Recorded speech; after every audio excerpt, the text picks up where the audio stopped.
We live in a world of over 7 billion people. Many of us go to work, go to universities, to movies, to restaurants. We live in developed suburbs and cities with connections to electricity, water, food, and information made easily available to us.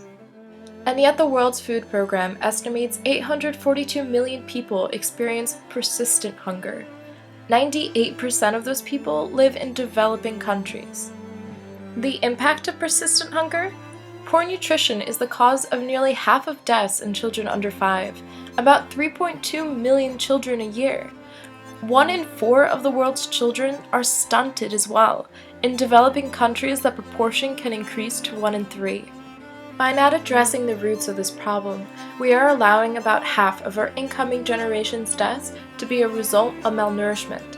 And even if they do live, these children are at a great disadvantage, and their productivity levels over their lifetimes have been significantly decreased. What is one of the fundamental roots of this problem? The truism, hungry farmer. Smallholder farmers, people who grow their own food, are some of the hungriest people in the world. And this is where we come to Andrew Yan and his first face-to-face encounter with hunger. It was 2005. Andrew Yan was in Africa looking to help physicians and social workers serve more AIDS patients. He had a few weeks before needing to return to his MBA studies at Northwestern's Kellogg School of Management, and a friend who traveled the backroads of Africa pointed him towards Western Kenya. The Shambas cultivated plots of land in East Africa that were dominated by Mount Elgon sparked an epiphany in him. He met 2 neighbor farm families outside Bangoma, one who was faring very well and was harvesting 2 tons of maize on 1 acre. The other was struggling with education expenses and hunger thanks to their 4 times smaller harvest. This captured the classic question of development. Why do some suffer poverty while others are relatively rich? The first family had been trained in fertilizer methods and could afford seed. In contrast, the second only had access to the most basic elements of farming. The light bulb went off.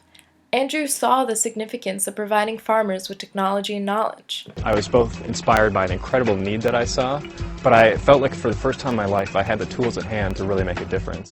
Now, he himself knew none of the science or methods, but those things existed already. Distribution was what was absent in the current equation, and Andrew was dedicated to making these channels exist. Andrew devoted his second year at Kellogg to developing a business plan. So, what he first called the Little Farmers Renewing Fund became 1 Acre Fund. As the planting season came around in February of 2006, Andrew collaborated with several Kenyan agricultural advisors and put up $7,000 of his own money. Together, they provided hybrid seeds and fertilizer to 40 families and then trained them in efficient farming methods. The result? Maize yields doubled and tripled. The hunger season, called Wanjala in Kenya, for these families shortened. Andrew Yan was convinced bringing this to as many people as possible could bring about meaningful impact. His focus became affordability, accessibility, and training, and then of course, scalability and sustainability. The first obstacle became constructing a funding model that was different from the traditional NGOs, receiving money from sources and then providing their services for free. He started with that strategy, however, in order to afford the initial capital to buy seeds and fertilizer. He won the backing of many social enterprise foundations, such as Echoing Green, Pershing Square Foundation, the Skoll Foundation, the Kellogg Entrepreneurship Center, and the Mulago Foundation. Andrew did not want to continue to depend on philanthropic funding because it would limit his scaling up ambitions, so he decided to provide seed, fertilizer, and training on a form of credit. What was different about this microfinancing method was that the loans were tailored exactly to the growing season, optimizing the manageability of the loan for the farmer. He also understood that the denser the foundation's coverage in an area was, the lower the cost of operations, so he pushed heavily for community-centered involvement. Another obstacle was distance. How was he to manage this venture successfully from overseas? His solution? Set up shop in Bungoma. It allowed him to embrace a principle he learned in management school that was close to his heart: customer intimacy.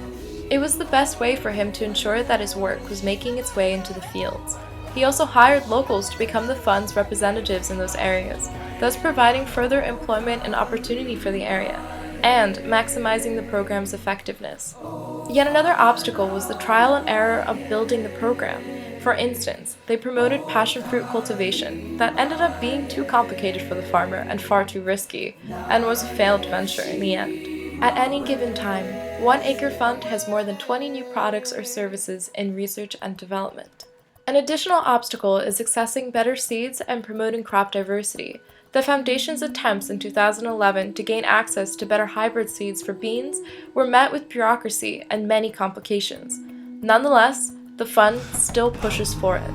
They have even changed their finance structure to promote crop diversity, done so in order to minimize the risk to farmers in the fund's own finances. One Acre Fund wants their farmers to not solely bank on the success of their maize crops, but to instead include millet and sorghum, which can fetch prices high enough for farmers to purchase maize later on in the year, and then sweet potatoes cost both beans and greens to assure varied nutrition. This practice also ensures that the soil is not depleted of its nutrients or its potential. One Acre Fund has helped many, and though these exclamations of joy over maize may sound funny and foreign to us, they mean happiness is here, security is within reach, and that they are one step closer to Canaan, the biblical land of bread and milk.